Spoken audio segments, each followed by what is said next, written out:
mati. Maka ia tidak datang berjumpa Nabi sallallahu alaihi wasallam. Nabi pun tanya tentang orang tersebut. Kenapa dia tak datang? Lalu diberitahu sahabat beritahu bahawa orang itu telah kematian anaknya. Rasulullah berkata, "Mengapa kamu tidak beritahu kepada aku?" Mari kita pergi ke rumahnya. Nabi ajak ke rumahnya untuk takziah, untuk mengucapkan takziah. Jadi Nabi kata, mari kita jumpa dia, kita kena ucap takziah pada saudara kita itu.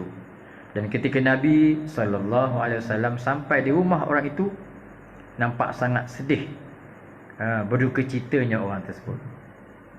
Dan dia berkata, "Ya Rasulullah, anak itulah saya harapkan semoga dapat membantu aku di masa tua dan lemahku." Itu yang sedih sangat tu. Dia harap anak itulah yang tolong. Jadi memang ini harapan mak bapak ya. Anak je yang tak apa nak faham. Jadi bila terutama bapak dah tua, tentulah dia mengharapkan bantuan daripada anak-anak. Jadi inilah yang berlaku pada sahabat ni. Sedih sangat dia, muka pun nampak sedih sangat. Dia mengadukan Nabi sallallahu alaihi wasallam. Lalu Nabi kata apa? Amma yasurruka an ya'tiya yaumal qiyamah. Jangan risau, kata Nabi SAW. Adapun nanti dia akan datang pada hari kiamat menggembirakan engkau. Ada berita gembira untuk engkau. Fayuqalu lahu udkhilil jannah. Ketika dekat di akhirat, maka Allah kata, Allah perintah malaikat seru pada dia, masuklah syurga. Fayaqulu, lalu berkata budak tadi, nanti anak kamu nanti akan berkata, "Ya Rab abawai, wahai bapa, wahai Tuhanku, dua bapa aku macam mana?"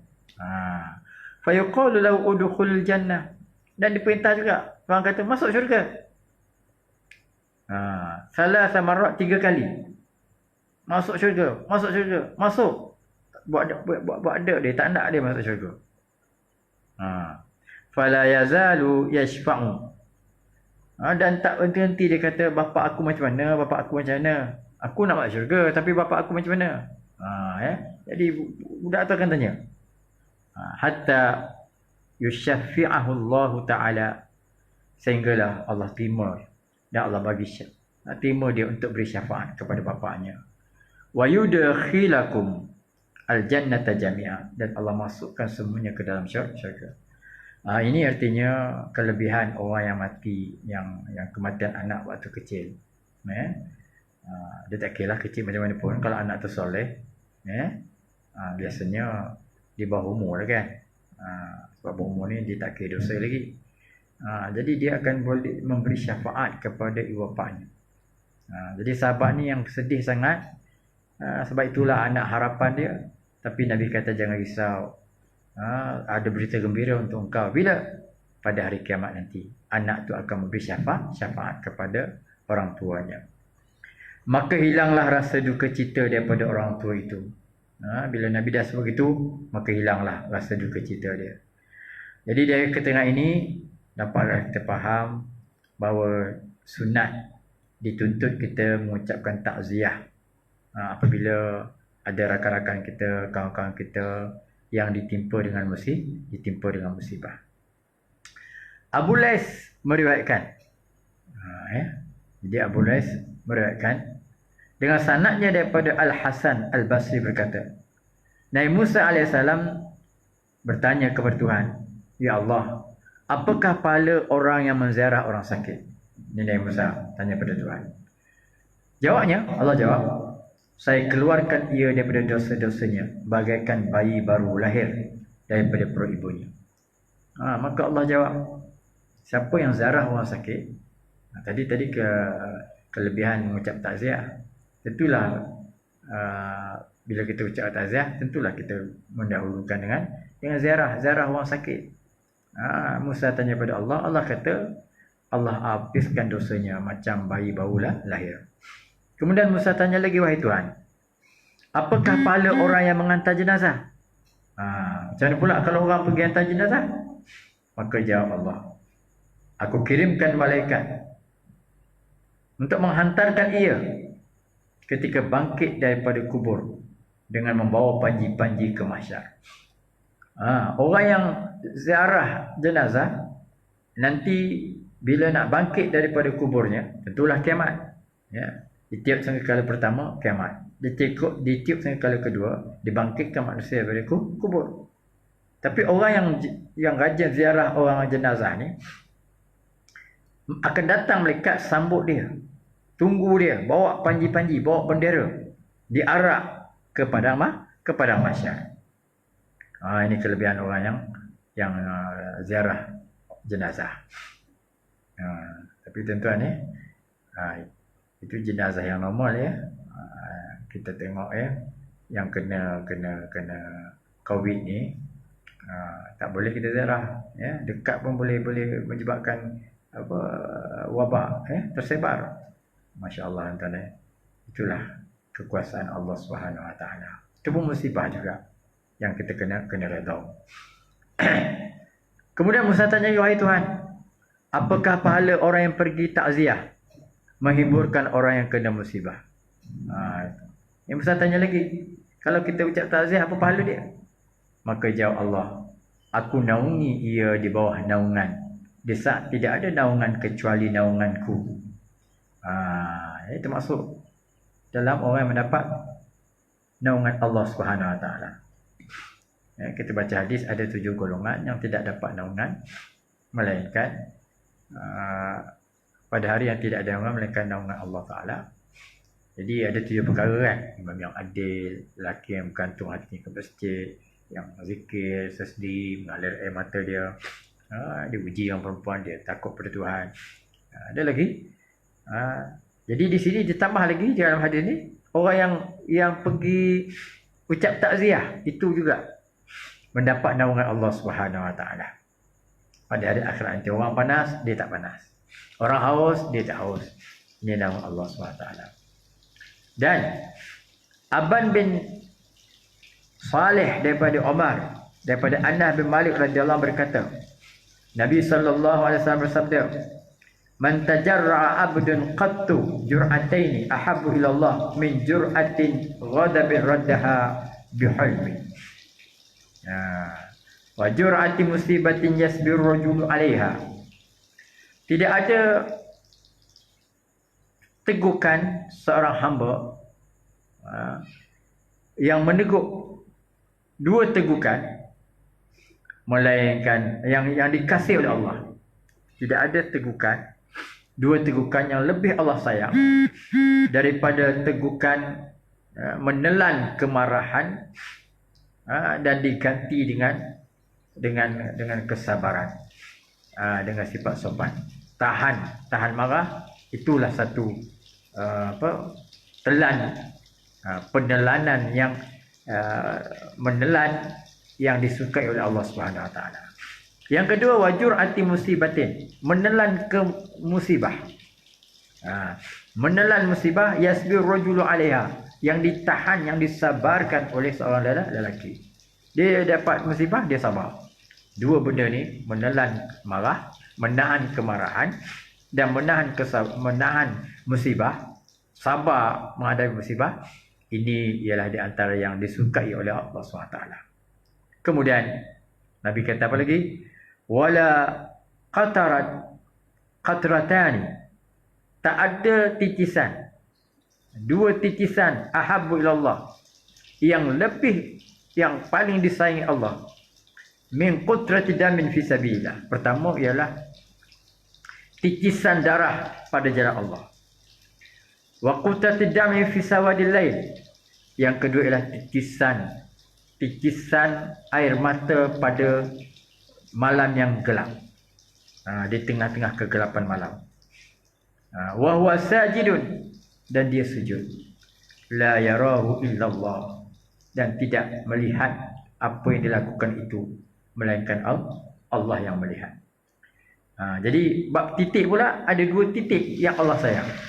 Pertama, titisan darah kerana berjuang fisabilillah. Yang kedua ialah titisan air mata di tengah-tengah malam. Sedangkan dia sujud sembahyang, mengadu munajat pada Allah, menitik air mata dia, mengenangkan dosa dia, mengenang kelemahan dia, menitik air mata dia. Orang lain tak nampak, Allah je nampak. Maka dua titik ini Allah suka. Tadi dua menahan tadi Allah suka. Yang ni dua titik. Titik darah fisabilillah dan titik air mata. Wa ma khata'a 'abdun khutwataini. Dan tidak ada langkah seorang hamba, dua langkah ahabbu ilallah, yang lebih Allah suka. Banyak langkah yang dibuat oleh manusia, tapi ada dua langkah yang sangat Allah sayang, Allah suka. Apa dia? Khutwatin ila salati al-mafrudah. Pertama ialah langkah pergi semayang yang difardukan. Wa khutwatin ila silatir rahmi. Yang kedua ialah langkah pergi menyambung silaturahim. Jadi langkah pergi semayang fardu, terutama semayang ke masjid. Ini dalam keadaan yang biasa, aman ya. Kalau sekarang ni pemerintah kata jangan pergi, takut berbiak, kita jangan pergilah, ikut. Kerana taat pada pemerintah itu adalah merupakan masalah al-jami', masalah umum. Sedangkan kita pergi semayang di masjid itu adalah masalah khasah, untuk pahala kita seorang-seorang. Tapi yang ni untuk kemaslahatan ramai. Apatah lagi kalau kita berpotensi ikut kajian pakar, kalau penuh masjid, penuh surau, kita tak jaga pula tentang jarak, kita masih belum faham lagi. Melainkan besok kalau dia katakan lama sangat kita ni kena tak boleh pergi masjid, tapi kalau ada fatwa mengatakan boleh, dengan syarat kita kena jaga jarak sosial tu, kita ikutlah. Tapi setakat ni fatwa mengatakan jangan pergilah kita. Tapi dalam keadaan biasa, besok dah aman balik, tak ada virus ni, maka latihlah, rajin-rajinkanlah pergi ke masjid, kerana tiap langkah itu disukai oleh Allah Subhanahu Wa Taala. Begitu juga langkah untuk menyambungkan silaturahim itu disukai oleh Allah Subhanahu Wa Taala. Nabi sallallahu alaihi wasallam bersabda lagi, liyastarji ahadukum fi shis'i na'lihi idza qata'a fa innaha minal masaib. Nabi kata apa? Hendaklah seseorang kamu mengucap istirja. Hendaklah seorang kamu mengucap inna lillahi wa inna ilaihi raji'un fi shis'i na'lihi, pada tali kasutnya, idza qata'a, bila terputus. Kita terputus kasut pun, tali kasut terputus, terbuka ke innalillah fa innaha minal masaib, kerana ia sesungguhnya termasuk daripada musibah. Ya innalillah nah. Kita terlanggar batu, innalillah, astaghfirullah. Jangan salahkan batu. Kenapa batu duduk sini pula? Kan kita biasa gitu kan. Kalau kita terlanggar cawan, macam mana cawan letak tengah jalan ni? Habis anak bini kena marah semua. Lepas tu kita pula letak cawan tu, orang langgar pula, anak langgar, putar mata. Jadi apa pun, hatta tergigit lidah pun, innalillah, astaghfirullah, apa dosa lidah aku. Tertendang batu, astaghfirullah, apa dosa kaki aku. Innalillah. Jadi hendaklah seorang itu mengucapkan innalillah. Ketika tali kasutnya putus pun ucap innalillah, kerana itu termasuk dalam musibah. Dan hadis lagi, Nabi bersabda, man usiba bi musibatin, siapa yang ditimpa dengan musibah. Musibah benda-benda yang kita tak sukalah. Faqala, maka hendaklah dia, lalu dia berkata, kama amarallahu ta'ala, seperti mana yang Allah perintah, inna lillahi wa inna ilaihi raji'un. Jadi tak ada orang kena musibah, dia ucap inna lillah, kami ini sesungguhnya kami daripada Allah dan akan kembali pada Allah. Allahumma jurni fi musibati, ya Allah bagilah pahala kepadaku terhadap musibah yang melanda aku. Wa aqibni khairan minha, dan gantilah musibah apa yang kena pada aku ini dengan yang lebih baik daripadanya. Jadi doa ni kalau kena musibah, banjir ke, hilang anak ke, hilang suami ke, hilang bini ke, doa. Fa'alallahu zalika bi, maka Allah akan lakukan demikian. Ya Allah, aku kehilangan harta, ya Allah gantilah lebih baik. Aku kehilangan bini, Allah gantilah lebih baik. Allah akan buat. Faqalat Ummu Salamah, lalu berkata Ummu Salamah radhiyallahu anha. Ummu Salamah dia tengok siapa dia Ummu Salamah. Lama tufiya Abu Salamah, manakala bila wafat Abu Salamah, qultu, aku pun ikutlah doa yang Nabi ajar ni. Nabi kata, Allah majurni fi musibati wa aqibni khairan minha. Ummu Salamah kata, ya Allah bagilah aku pahala terhadap musibah yang melanda aku ini, dan gantilah dengan yang lebih baik. Jadi Ummu Salamah dia kata, bila Abu Salamah, lama tufiya Abu Salamah, bila bati Abu Salamah berarti suami dia lah. Qultu, aku pun baca doa ni. Summa qultu, kemudian aku pun terfikir. Aku pun berkata, kata Ummu Salamah, wa man li mithlu Abi Salamah, siapakah yang boleh menggantikan untuk aku seperti Abu Salamah? Sebab dia rasa Abu Salamah tu baik sungguh lah, soleh sungguh lah suami, misali punya suami lah. Siapa yang boleh gantikan dia? Tapi Nabi dah kata ni, siapa yang baca doa macam ni akan Allah akan ganti.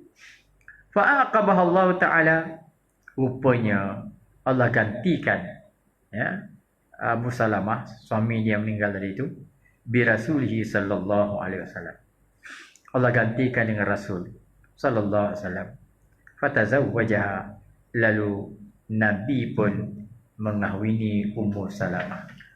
Jadi betul lah yang Nabi ajar tu. Siapa hilang apa-apa, diuji, bencana, musibah, doa ni, Allah majurni fi musibati, Allah bagi pahala lah. Engkau bagi musibah ni, engkau kehendak engkau, tapi aku mohon dapat pahala yang besar lah. Yang kedua, gantilah dengan yang lebih baik. Wa aqibni khairan minha, yang lebih baik. Dan ternyata Ummu Salamah yang kematian suami doa, dapat yang lebih baik. Dia kata, mana ada lagi lebih baik daripada suami aku? Rupanya Rasulullah pinang dia. Artinya mana ada lebih baik daripada Rasulullah. Jadi jauh lah nak dibandingkan dengan Ummu Salamah dia. Dan Ummu Salamah ni adalah isteri Rasulullah sallallahu alaihi wasallam. Allah berfirman, وَلَنَبْلُوَنَّكُمْ بِشَيْءٍ مِّنَ الْخَوْفِ وَالْجُوعِ وَنَقْصٍ مِّنَ الْأَمْوَالِ وَالْأَنفُسِ وَالثَّمَرَاتِ وَبَشِّرِ الصَّابِرِينَ الَّذِينَ إِذَا أَصَابَتْهُم مُّصِيبَةٌ قَالُوا إِنَّا لِلَّهِ وَإِنَّا إِلَيْهِ رَاجِعُونَ أُولَئِكَ عَلَيْهِمْ صَلَوَاتٌ مِّن رَّبِّهِمْ وَرَحْمَةٌ وَأُولَئِكَ هُمُ الْمُهْتَدُونَ. Surah Al-Baqarah Allah berfirman, وَلَنَبْلُوَنَّكُمْ, Allah kata, pasti kami akan uji kamu, bisyai'in, dengan sesuatu, minal khauf, yang berupa takut, wal ju', rasa lapar. Takut, sekarang ni kita takut virus. Ini pun satu benda juga Itu memang bahasa majaz, bahasa pinjaman. Hakikatnya kita takut pada Allah. Jangan pula kita kata, apa nak takut dengan virus? Takut Allah. Saya tak takut dengan virus. Jadi saya peduli apa? Saya takut Allah aja. Jadi pemerintah suruh jangan kawalan pergerakan polis. Saya tak takut dengan polis. Saya tak takut dengan askar lagi. Aku tak takut. Aku takut Allah aja. Ini salah. Kita pun kadang bercakap begitu juga. Kadang kita cakap anak kita, anak-anak kena ingatlah jasa ibu bapa, jangan lupa kalau dah senang nanti. Kalau tak ada bapa, tak hidup kamu. Itu bukan maksudnya kita ambil kuasa Tuhan. Itu bahasa pinjaman. Hakikatnya Allah lah yang menghidupkan. Tapi salah ke? Tak salah. Hadis pun mengajar kita, man lam yashkurin nas lam yashkurillah. Siapa yang tidak bersyukur pada manusia, dia tak syukur pada Allah. Jadi artinya boleh tak syukur pada manusia? Bolehlah Nabi kata. Jadi tanda bersyukur pada Allah, kita syukur pada manusia. Maka begitu jugalah. Jangan kata pula kata saya tak takut dengan virus, saya takut Allah aja. Tanda kamu takut Allah tu kamu jaga perkara-perkara yang membawa kepada berkembangnya virus. Allah tak suka mengembangkan wabak ni. Nabi pun marah kita mengembangkan wabak ini. Jadi kita kena takut pada Allah lah, kena tak pada Allah, tak pada Rasul lah, yang kita jaga diri kita ini, mengawal diri kita ini. Jadi kamu nanti akan diuji. Ada sedikit rasa takut, wal-ju' rasa lapar. Rasa lapar ya. Nak keluar kedai pun kedai tutup ya. Jadi kena masak sendiri. Yang pandai masak boleh ya. Jadi itu ujian tu. Jadi tak pandai masak tahan lapar. Nak keluar tak boleh. Itu ujian. Wa naqsim minal amwal. Rasa kurang harta. Kurang harta. Ya. Dah tak kerja. Jadi habislah. Yang kerja harian, gaji harian macam mana? Kurang harta. Wal anfus, kurang jiwa, kurang pengikut, kurang pengaruh. Dulu jadi menteri, kemana jauh lagi orang lambai. Sekarang dah hilang jawatan, orang buat tak peduli dengan kita. Ini kurang pengaruh. Wasamarat, begitu juga buah-buahan, kurang rezeki, makan minum kurang. Wabasyiris sabirin, maka berilah berita gembira kepada orang sabar. Siapa dia sabar? Alladzina idza asabathum, iaitu orang-orang yang apabila ditimpa mereka musibah oleh musibah, qalu, lalu mereka berkata, inna lillahi wa inna ilaihi raji'un. Mereka berkata, kami ini milik Allah dan sesungguhnya kami akan kembali kepada Allah. Jadi Allah suruh kita sabar. Sabar tu akan dapat berita gembira. Yang sabar tu siapa dia? Yang ucap inna lillah. Bila diuji, inna lillah wa inna ilaihi raji'un. Ulaika alaihim salawatu min rabbihim wa rahmah. Dan Allah terang dalam ayat ni, siapa yang begitu sabar dan juga mengucap inna lillah wa inna ilaihi raji'un, maka dia akan dapat dua perkara. Ulaika alaihim salawatu min rabbihim. Dia mendapat salawat daripada Tuhan mereka. Kalau kita salawat pada Nabi, Allahumma salli sayyidina Muhammad. Kalau kita salawat kepada Tuhan, itu doa. Jadi kalau salawat daripada Allah kepada kita, itu namanya rahmat.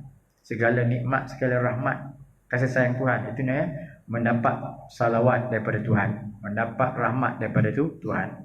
Wa rahmah, dan juga kasih sayang Allah SWT. Wa ulaika humul muhtadun, dan mereka yang demikian sifatnya mendapat petunjuk Allah SWT. Yang sabar tadi, yang ucap innalillah tadi, dia akan dapat rahmat, dapat kurniaan daripada Tuhan, dapat rahmat daripada Tuhan, dan dapat petunjuk daripada Allah SWT. Jadi saya berjubel berkata, ucapan innalillah wa inna ilaihi raji'un ini adalah keistimewaan umat ini. Kita jadi ajar benda ni. Buktinya Nabi Yaqub alaihissalam, dia bila anak-anaknya cerita Nabi Yaqub, sebenarnya Nabi Yaqub dimasukkan saudara dia dalam terigi buta. Tapi dia ambilnya baju Nabi Yusuf, dilumurkannya dengan darah serigala. Kemudian dibawa kepada Nabi Yaqub. Ini tengok baju ni dah dimakan serigala.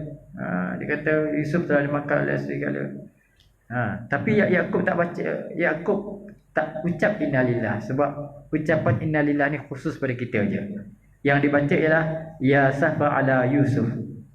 Dalam surah Yusuf dia kata ya asafa ala Yusuf, alangkah menyesalnya terhadap Yusuf, apa yang berlaku pada Yusuf.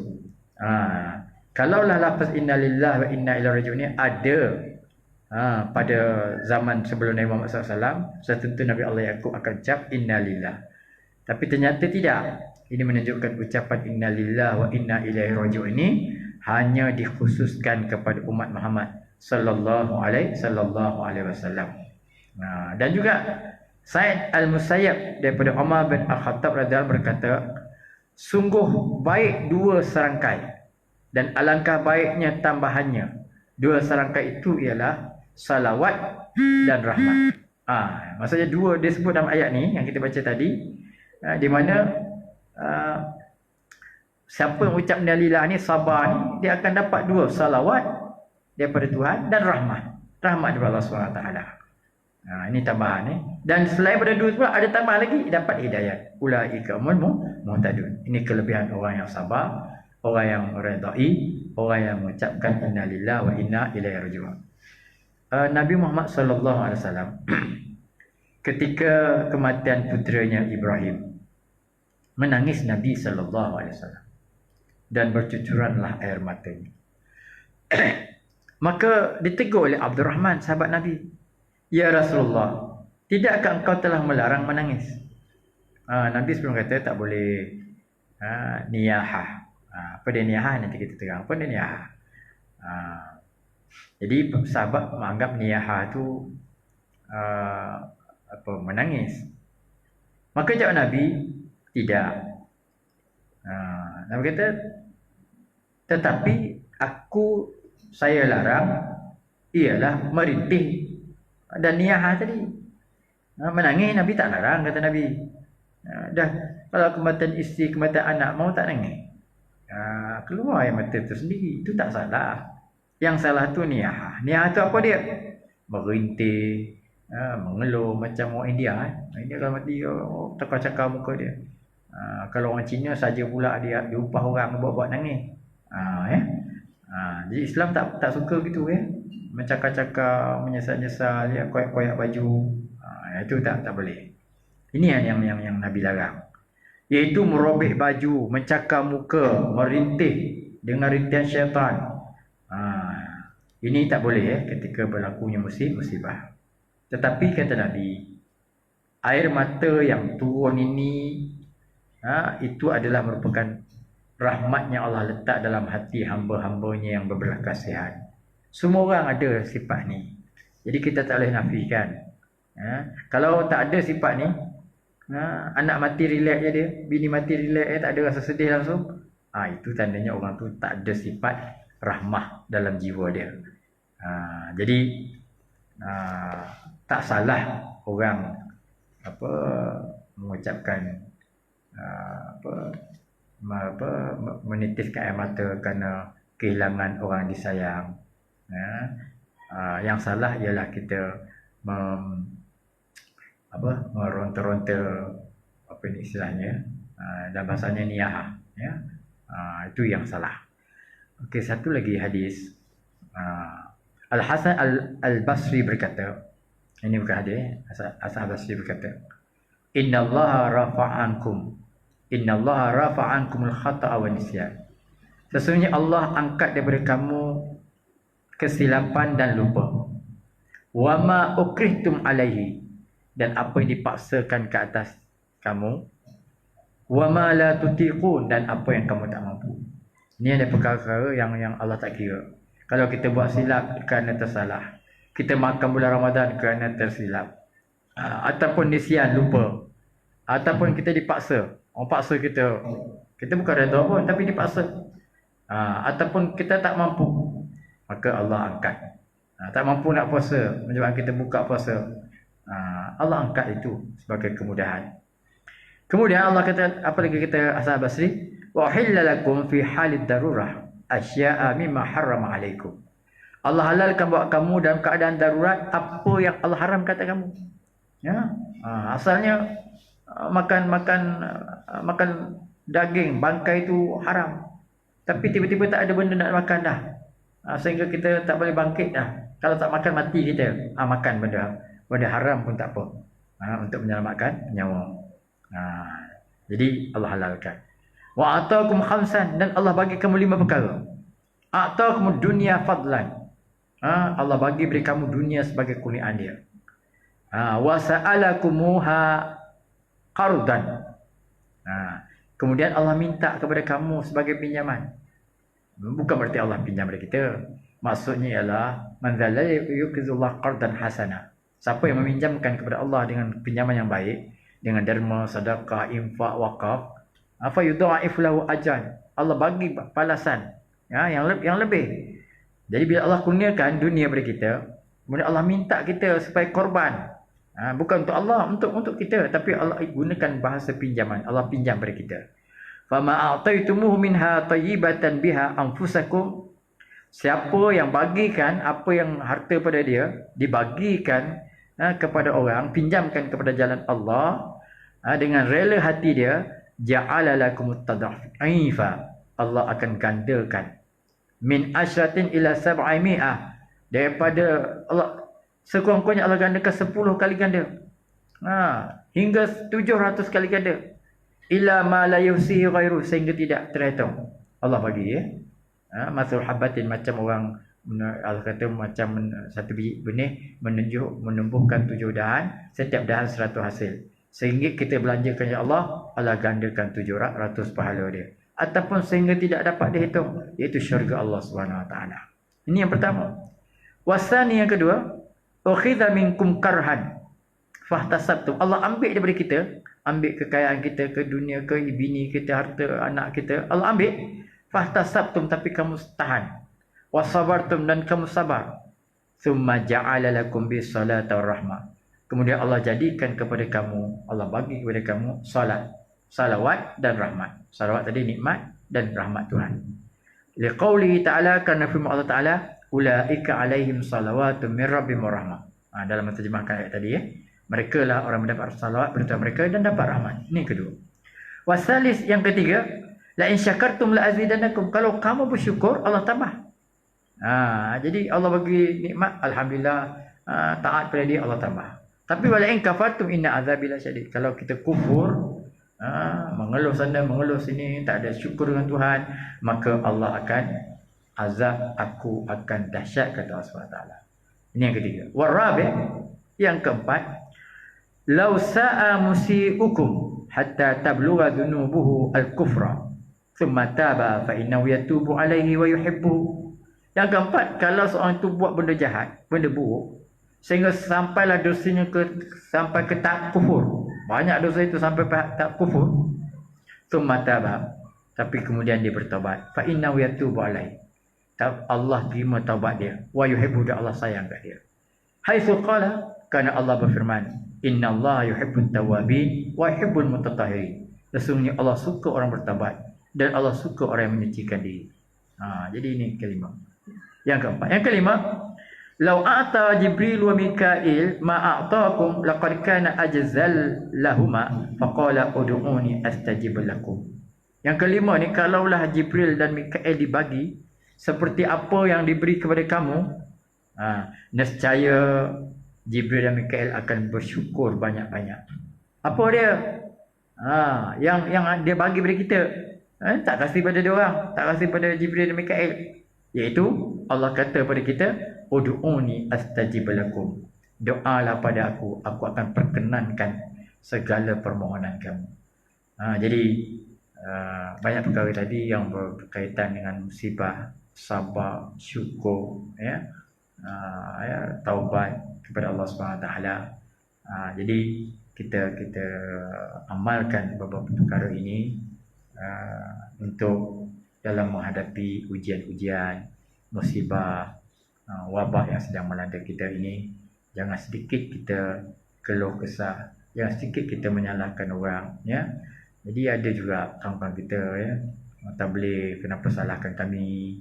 Dan bukan salahkan orang tabligh, bukan salahkan mereka, tapi yang salah yang tak melapor diri itu. Itu salah, itu memang saya kata salah. Yang tak jumpa pada pusat kesihatan, cuba cek diri mereka, kalau ada, karantin lah. Dengan dia menyuruh diri, virus tu berkembang seperti yang cepat sangat tersebar ni, masih ada lagi yang tidak tampil. Jadi itu kita marah, soal penyakit Allah yang kasih, tak patut siapa kita nak marah siapa, itu asbabnya. Tapi bila dah kena, tampillah ke depan, pergi cek Ini susah menyusahkan orang sampai kena polis pula pergi cari ke rumah. Kena apa pegawai kesihatan pula kena pergi ke rumah. Kemudian dalam masa sama virus itu berkembang juga. Seorang potensi 10 orang paling kurang. Itu yang jadi beribu sekarang ni. Jadi kita tak marahkan tabligh, tak marahkan orang tabligh. Itu penyakit Allah yang tentukan. Dah masa pun kita tak ada larangan apa kawalan pergerakan lagi. Jadi dia pergilah berijtimak. Tapi bila dah tahu itu puncanya, di situlah asalnya, maka siapa yang terlibat kena serah diri, kena cek. Supaya orang yang tak bersalah nanti anak bini pun kena juga. Jadi sebab kita tak nak tampil ke depan. Jadi apa yang kita bicara hari ini ialah banyak menekankan kesabaran dan redha terhadap apa saja yang melanda dan menguji kita, termasuklah virus yang kita sedang hadapi ini. Wabillahi taufiq wal hidayah. Wassalamualaikum warahmatullahi taala wabarakatuh. Bismillahirrahmanirrahim. Innal insana lafi khusr illa alladziina aamanu wa 'amilus shalihaati wa tawassaw bil haqqi wa tawassaw bis sabr.